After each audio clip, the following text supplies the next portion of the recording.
El arte de dar forma. ¿Cómo se hacen los objetos cotidianos? Suena interesante, ¿no? Bueno, hoy vamos a meternos de lleno en eso. Vamos a descubrir el ingenio detrás de cómo los materiales que nos rodean todos los días consiguen su forma. Es que, piénsenlo un momento. Una botella, una cuchara, la puerta de un auto, parecen cosas simples, ¿verdad? Pero la respuesta a cómo obtienen esa forma tan exacta, bueno, eso nos lleva derechito al corazón de la ingeniería de manufactura. Créanme, detrás de cada curva, de cada ángulo, hay un proceso que es, wow, es una genialidad.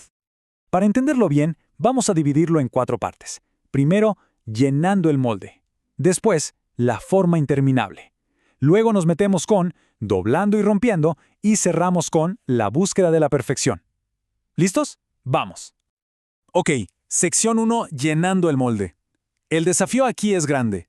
Crear objetos tridimensionales que sean sólidos y a veces súper complejos. Y para eso, vamos a empezar con la idea más, digamos, más intuitiva de todas. Tomar algo líquido, verterlo en un recipiente con la forma que queremos y esperar a que se haga sólido. Y este principio básico se usa tanto para metales como para plásticos. Pero, ojo, de maneras súper distintas. A ver, por un lado tenemos la fundición de metales. Básicamente, viertes metal líquido en un molde que a veces es de un solo uso y listo. Pero por otro lado está el moldeo por inyección de plástico.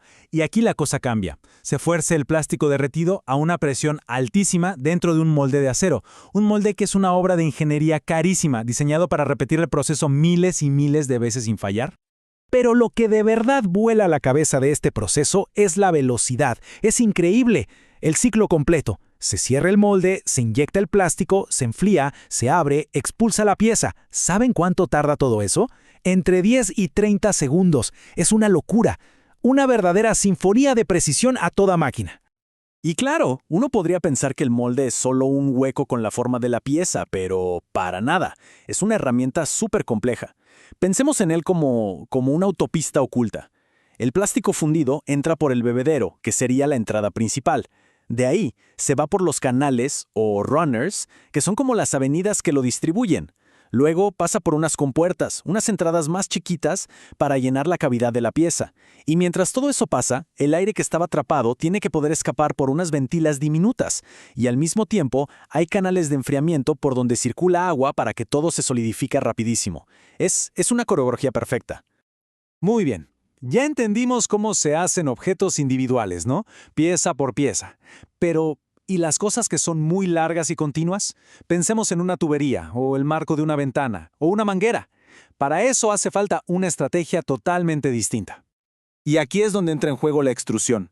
La idea es súper simple, pero a la vez muy poderosa. La mejor analogía es la pasta de dientes. Uno aprieta el tubo y la pasta sale con la forma de la boquilla, ¿cierto?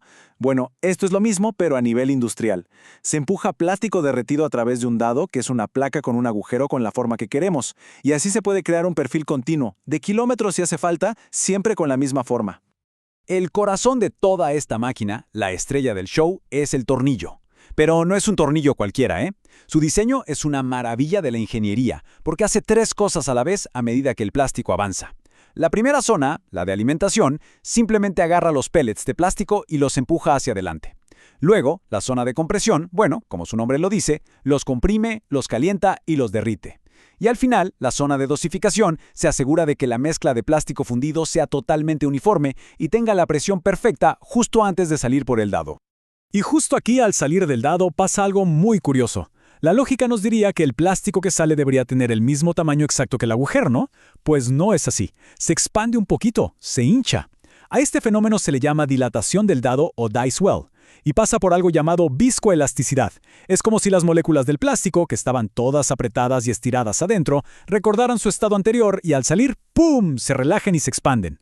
Un pequeño pero fascinante truco de la física de los materiales. Ok, cambiemos de tercio completamente. Dejemos los plásticos y pasemos a los metales. Aquí la cosa es diferente. No partimos de un material líquido o blando. Tenemos una lámina de metal sólida y resistente. El desafío es otro. ¿Cómo la cortamos y la doblamos con una precisión milimétrica usando una fuerza descomunal? Porque cortar metal, seamos claros, no es como cortar una hoja de papel con una tijera. Es un evento violento, rapidísimo, que pasa en 4 etapas en un abrir y cerrar de ojos. Primero, el punzón toca el metal y este se deforma un poquito, elásticamente. Luego, el punzón empieza a penetrar, creando un borde liso y brillante. Pero llega un punto en que el metal ya no aguanta más y ¡zas!, se empieza a fracturar, tanto desde el borde del punzón como desde el borde del dado. Y finalmente, esas dos fracturas se encuentran en el medio y la pieza se separa. Todo esto en una milésima de segundo. Y aquí hay un detalle interesante. La misma acción de cortar tiene dos nombres diferentes, troquelado y punzonado. ¿Cuál es la diferencia? Bueno, depende de qué parte nos interesa. Si la pieza que cortamos y sacamos es nuestro producto final, como cuando se hace una moneda, eso es troquelado. Pero si lo que necesitamos es la lámina con el agujero que acabamos de hacer, como en un soporte metálico, entonces es punzonado. Es decir, la diferencia es simplemente qué se queda y qué se tira. Pero con los metales hay otro reto más, y es que son tercos. Tienen memoria. Si doblamos una lámina de metal a, digamos, 90 grados exactos, al soltar la herramienta, el metal no se queda ahí, regresa un poquito. A lo mejor se abre hasta los 92 grados. A esto se le llama recuperación elástica o springback.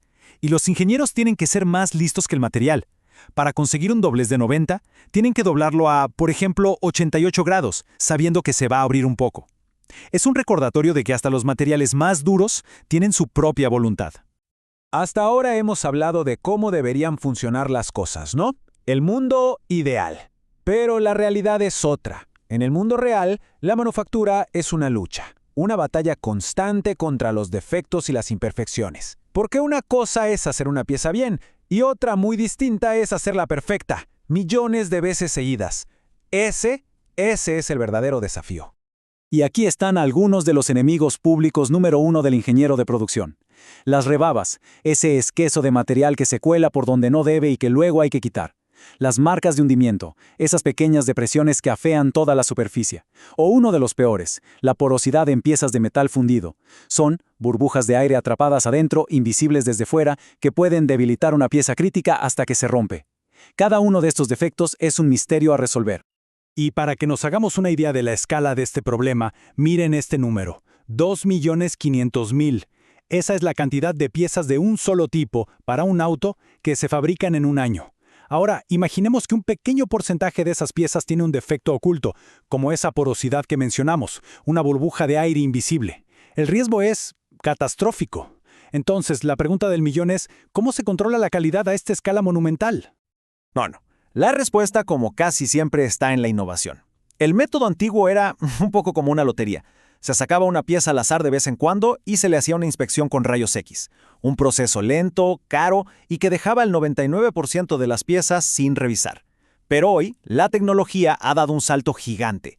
Ahora existen sistemas que se instalan en la misma línea de producción y que, usando nanocámaras y luces LED, pueden inspeccionar el interior del 100% de las piezas, cada una de ellas, en tiempo real. Se acabó la lotería. Entonces, resumiendo todo lo que hemos visto, podríamos decir que hay tres grandes filosofías para dar forma a las cosas. La primera, empezar con algo líquido y hacerlo sólido dentro de un molde. La segunda, el formado continuo, que es como exprimir pasta de dientes, empujando material blando a través de una forma. Y la tercera, la deformación, o sea, agarrar un material ya sólido y forzarlo a doblarse o romperse a nuestro antojo. Así que ahora, la próxima vez que tengamos en la mano una simple botella de plástico, o veamos el marco de una ventana, o nos apoyemos en la puerta de un auto, quizás la invitación es a detenernos un segundo, porque ahora ya no es solo un objeto. Ahora podemos empezar a adivinar la increíble historia de ingeniería y física que le dio esa forma exacta. Y eso nos deja con una última pregunta, ¿no? ¿Cuántas otras historias así, invisibles y fascinantes, se esconden en todo lo que nos rodea?